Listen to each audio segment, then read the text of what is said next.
posted this true story on the No Sleep Reddit, which is absolutely fantastic, as I'm sure most of you already know, but I felt it was more appropriate here. I work for an accounting firm. Not particularly interesting work, but it pays well and my boss is very chill. He lets me stay at work late to study for my CPA license exams, and the firm even paid for my study software, which is upwards of $3,500. The building I work in is around 20 plus years old. The floors are fairly loud. You can always hear people coming down the hall, which makes this mid-workday post all that more easy to get away with. The building is also backed up to a wooded area. It's located in the center of town, but is still very dense. We've seen multiple coyotes and even baby deer with their mothers running through the opening in the woods and jumping over the creek that carves through, leading to an even thicker wooded area. Working late wouldn't be as creepy as it is if I hadn't heard stories of other things living in the woods besides coyotes and deers. Like maybe, I don't know, a bad shit crazy homeless man who's living in the area. He was removed by the police a few months before I started working at the firm. I never heard stories of others living back there, but it doesn't help when you're walking to your car late at night with those woods staring back at you. Along with that deep creek that winds through it, and the thought of all horrifying things that could crawl out of it and come running full speed at an unexpected victim like myself. I'll cut to the chase. My firm has a security system, nothing too sophisticated, but my boss found it necessary considering we are involved with a lot of family law cases. Sometimes people get crazy during divorces, and well, better to have the footage just in case someone gets assaulted. Nothing has happened so far, so we're all good. So having said all that, here's where the story begins. I was at work late. I had the security camera channel turned on my TV in the top right corner of my room, just in my peripheral vision. The camera is very useful in knowing who's coming in and out, and coupled with the bell that rings when the front and back doors are opened, you always have an idea of who's coming and going. There's an icon on the bottom left of each camera screen of a tiny stick man, light blue, and serves as a motion detector. You know when it's been set off when the blue man icon shows up, starts to blink on the bottom corner of the screen. So this is what creeped me the fuck out the other night. While studying, I just happened to look up at the cameras, maybe out of instinct or habit, and I saw the blue man blinking in the corner of the camera screen. The camera was aimed at the entrance to the stairwell that led to the second floor, the floor my office was located, and of which I was currently working within. I froze. Why would the motion detector go off? Was someone in the building? Could a bug or maybe a roach set it off? My mind started racing. The cameras, like I mentioned, weren't very sophisticated, and I don't see why the motion detector would be that sensitive to the movement of a bug or a fly. I couldn't help but think that whatever was in the building probably had every intention of climbing those stairs to meet me on the second floor. All of the lights on the second floor were off, except my office light. I never saw the point in leaving extra lights on, especially when it costs the company money, and I have a habit of always turning all unnecessary lights off, anyway, just from living by myself. The dark hallway and the ambiguous noises created from the old building made the situation all the more terrifying, and hard to evaluate whether I was under a real threat or not. The thing that makes it more confusing is someone couldn't just walk in. The door was locked, and if they did, it would set off the bell. It would probably be a coworker considering they had a key to the building. Was someone here all along? How long? Do they know how to get in the building without setting our system off? Have they been watching me?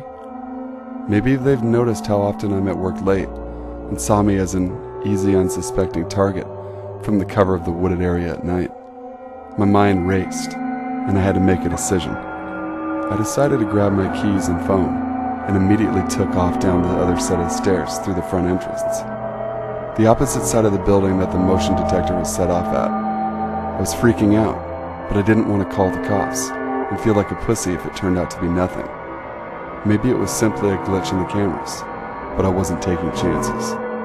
I unlocked the back door, right in front of the stairwell, and the bell sounded. You can hear it from my position in the building. It's very loud. Whatever was in the building knew where I was now. I hit the code in as fast as possible and set the alarm in order to make sure whoever was there wouldn't be able to leave or steal shit without someone being alerted via the alarm. I bolted to the car and left hastily. Regardless of whether there was anyone there or not, it was still scary as hell that night. I never told anyone about it, and no one reported anything weird since. But I swear when I'm at work late at night, I still hear footsteps coming down that hall. Probably just the old building expanding and contracting like they tend to do. Let's just say I've cut down substantially on my late night study. This is a long story, and I could still possibly meet this guy. This all began in the first semester of my freshman year. It is now the second semester. A few days after move-in day, the RAs of my residence hall wanted to meet me outside for a meet and greet. I was considering skipping it, but didn't. Now I wish I had. We were all standing in a mass-like formation around the RAs, listening to them introduce themselves. I noticed out of the corner of my eye that some guy is staring dead at me. Face turned, eyes burning. The whole shebang. I try to ignore it and assume that he's staring in my direction, but not at me. However, when I turn to look in his direction, there he is. Being rude as hell, I ask my roommate if there's something on my face, and I check my clothes. Nothing is wrong with me, so what's wrong with him? I glare back and say, "You know I can see you, right?" He looks forward, but I notice him trying to force his irises into the corner of his eyes so he can stare. No one has ever stared at me like this before. However, I am the only foreign-looking girl in a sea of white faces at my college. Even if he was curious, staring that hard at anyone is just full-on creepy. After they dismiss us, I rush off to my dorm, don't see him for a few weeks. By the time I forgot the whole thing, I notice him more and more around campus. I assumed that he was just going to class, but after a while, I started to notice I would be in the same spot before and after every class, and there he was.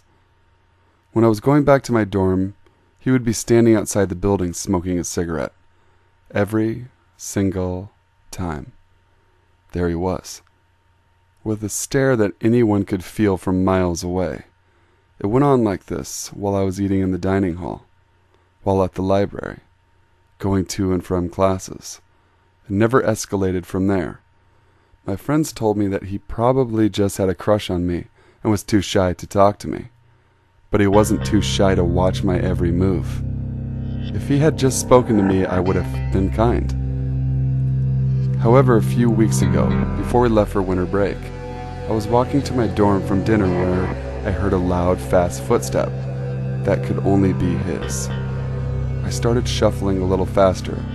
This guy has to be at least 6 foot, and I'm only 5 feet. My tiny legs only carry me so far before he's right behind me. I begin a light jog because fuck that. He follows me into the building and up the stairs, all the way to the top floor, which is an all-girls floor. I approach my door and pretend to look for my keys, and he walks on past me. My heart sinks, and I quickly shove the key into the knob and slam the door behind me. There had been recently a sexual assault on campus, so I was not fucking around. I shoved the chair under the door and turned on the TV, so it would sound like I was not alone. Not much happened after that. When I returned from winter break, I was doing laundry, and I had lazily left undone for 4 weeks. Gross, I know. And guess who's in the laundry room? Of course it's him. I'm unloading my clothes, primarily underwear, from the dryer as he is loading his washed clothes into a dryer. I feel him staring at me, so I uncover the underwear, and that I can't see a t-shirt and try to grab as many of them as I can. The last thing I would want this guy to see is my collection of thongs, laugh out loud. But do you know what he does? He just stands and pretends to examine the buttons. Like, dude, they're either colored, whites, or delicates. Press the fucking button and go. He's staring at me again. I'm just trying to live my fucking life and wash my bras, so I stand up and say, "Is there something wrong?" He says, What? He actually looks really confused, so I second-guess myself and say, "Never mind, sorry." I shove my laundry into the basket, thongs and all, and haul ass up the stairs. It's been 3 days since I saw him in the dining hall. He actually smiled at me, and his face broke in half. I want to report this guy, but what do I say? I don't even know if there's really something wrong, and I don't want to be the dick that brings an innocent guy to the dean's office. I don't know what to do, or how to confront this guy, because I feel like he's going to bash my head in and drag me into the bushes every time I see him. Tall, dark, and scary. Let's never meet again. Please. This happened to me last month. I'm a 22-year-old girl living away from home for college, but at that time I was staying at my mom's house while she was out of town, about 3 hours away. I was with my college roommate, also a 22-year-old girl, and we were carless during our stay. We were using rides from friends and Ubers to get around my hometown. One night we took an Uber about 20 minutes to hang out downtown with some friends. We ended up back at my friend's apartment. We drank like fish and summoned an Uber to come pick us up. By the time our Uber arrived to take us home, my girlfriend and I were blackout drunk. We don't remember our Uber driver, but my roommate does know we slept almost the whole ride home. Next thing I know, I wake up to 2 police officers in my mom's living room, pointing flashlights at our faces as we were piled on top of each other sleeping on the couch. We slowly come into consciousness as they ask for our IDs, if we've been drinking, and make sure we have a right to be at my mom's house. After they see we are of legal age to be intoxicated, and that I am a resident of the house, they let us know that an alarm company sent them out to the house because someone set off the alarm. They asked if anyone else was in the house, and we said no. They scolded us for leaving my front door unlocked. I offered them a drink, and they declined and laughed it off on their way out. The next morning, in a more sober state, my roommate and I joked about how stupid we were to be so drunk that we set my house alarm off. Had the cops called to the house and didn't even hear them as they knocked and rang the doorbell before entering? The way my house alarm works, you set it right before you leave, and as soon as you walk back in the house, it beeps consistently for an entire minute. If you fail to type in the code in that minute to set it off, it starts blaring at you, and that's when you know the security company is being notified. The security company will then call the phone number linked with the house alarm, and you are supposed to give them your personal code word to let them know it's a false alarm. If you fail to give the right code word, the cops are automatically sent. Normally the company would call my mom's cell phone, but she was out of the country without a working phone. The next number on the list is my dad's, but he moved out 5 years ago and no longer knows the correct passcode. I forgot all of this in my drunken state. It wasn't until later that afternoon I get a phone call from my dad. He already knew the cops had been sent out to the house because he got the call from the security company, but couldn't give them the passcode. He figured I had set it off accidentally, which isn't too uncommon, but I didn't have the phone number of the security company to let them know it was a false alarm, and my phone number isn't linked to our house alarm. I told him what had happened last night, and I was pretty puzzled, and we could have come home without setting the alarm off. It's extremely loud. It doesn't make sense that I would have just walked in the front door and ignored it, and then just went straight to the couch and fell asleep as it was blaring throughout the house. All my dad cared about was that he was woken up at 2:30 in the morning to those calls. Suddenly, something hit me. I asked him exactly what time the security company called him. He checked his call log, and the first call came in at 2:24 a.m. I suddenly got chills down my spine. This meant the alarm was set off 2 minutes prior. I checked my Uber account on my phone, where you can see the exact time you were picked up and the exact duration of the ride. I'd been picked up an hour before he got a call from the security company. The duration of the ride was 26 minutes. By doing the math, I realized we were back at my mom's house, at least 20 minutes before my alarm was set off. Just enough time to go inside, set the alarm off, set it on again, and then make our way to the couch and fall asleep. 20 minutes after we got back to the house, Someone tried to get into my house. Must have been scared away by the alarm. My mom's house is in a gated community, so it's not easy for just anybody to get in.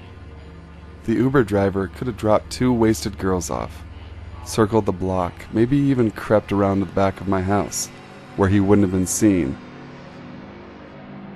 It's surprising that we didn't wake up to the alarm going off. But we also didn't wake up to the cops banging on the door entering the house. We were in an alcohol coma and probably could have slept through anything. Though nothing happened to us that night, it terrifies me what could have if I didn't remember to set the alarm on that night. I thought as long as I had a safe ride home, I could drink without consequence. I learned a valuable lesson, and to the Uber driver, or whoever the hell else may have tried to get in the house that night, let's never meet. Thanks for listening, guys. If you like this video, you know what to do. Make sure to like, comment, subscribe, and share this video, and join the Sinful Nation. Hope everyone's having a great week, and make sure to subscribe and send your stories in to my email located in the info box below. Thanks for listening, guys. Stay sinful.